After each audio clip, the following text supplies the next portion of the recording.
I think one of the things that the Muslim community in Boston has lacked was a cultural center. I remember back in 1987, my Imam, Abdul Zahir Dawood Ahmed, thinking about all of the Muslim community coming together in a single house of worship, you know, to be able to pray our large communal worship on certain days. And there's so much history that explains why we felt it was really important to establish this center. Muslims and Islamic organizations are growing day and night, and people are coming to know more about Islam, and some of them to be Muslims. There was growth of Muslim noticed by everyone, but there was trouble with the integration of Muslim in the society at large. I think because Al-Islam for America is a new culture, there needs to be a place that allows people to learn what that is and why it's safe.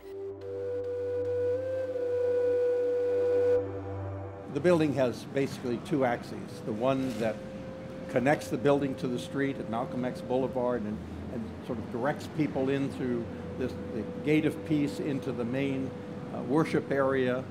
And then you turn and the axis faces Mecca at that point. You see the left wing and the right wing, the whole building is like someone making dua. And symbolic that this mosque is at 1 Malcolm X Boulevard. Because if you look at Roxbury's history, one of its most famous sons is Malcolm X. That this is building right there in Roxbury means that those two communities, the black and the immigrant Muslim communities, are going to meet seriously. I think that's a tremendous value. When Muslims come together, they could build something unique. Perception of the Muslim community is changing. It suffered a great blow with the 9/11 terrorism episode. The building of the mosque was interrupted. He raised an objection and brought a suit in court to say that the property on which the mosque was being built had been sold to the Islamic Society for less than fair market value, but it was supplemented by charges that these were terrible people. There's a lot of fear in America ever since 9/11, and when you have fear, you're not open to learn, and when you're not open to learn, you block out your neighbors. And I think it's very difficult for a Muslim in this country. I couldn't fail to see the obvious fact that the accusations were drivel, that they were false. When the press started touting its victory of having destroyed this terrorist-based effort, a lot of people were enraged who feel themselves good, God-conscious, democratic Americans. This is a human rights case. I think the litigation, despite all the pain we've gone through, I think it brought the interfaith community together.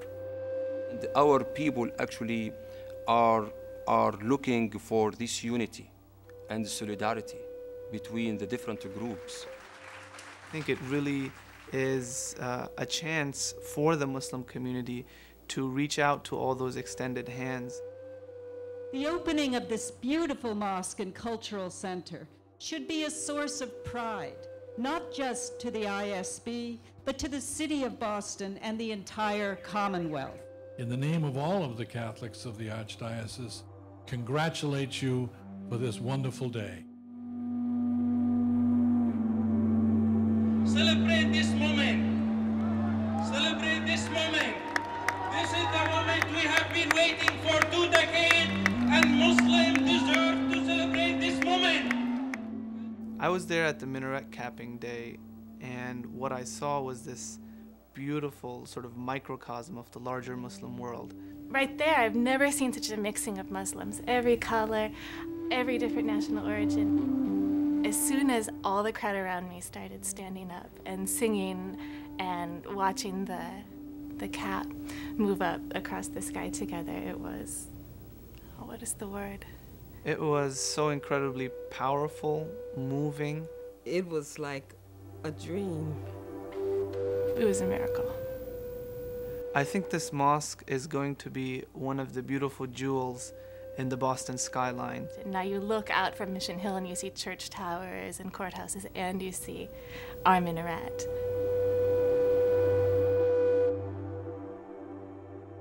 Here is something that is so authentically Muslim, so much the promotion of peace and understanding, so American too. It's at such a grand scale, but it still represents sort of the grassroots contributions of the broader Muslim community.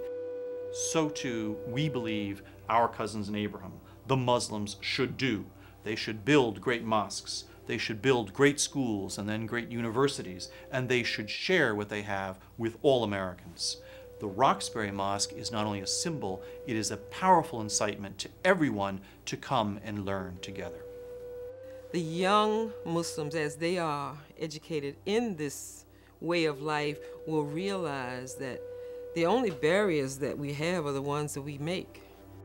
If we simply build a structure and then let it be as a place that just is a place of worship, then we have really shortchanged ourselves and actually perhaps wasted a lot of money. But if we want to realize the full potential of the mosque, we need to support the programs that will come out of it, the staffing that it will need to have, the outreach and youth services that it will do. And all of that requires continuing support rather than abandoning the mosque simply as a beautiful structure where people come, say their prayers, and leave. Allah will ask us as a Muslim community to represent Islam, to use it in order to be a great helper and supporter here in this society. It's a wise way to invest for the future. And through your actions, you can introduce your religion, and you can correct the misunderstandings that people unfortunately have about Islam and the Muslims. The first challenge was to bring this building into its existence. The next challenge is to operate this. And so we hope that people will really continue to support that, because that is when the real life of the mosque begins.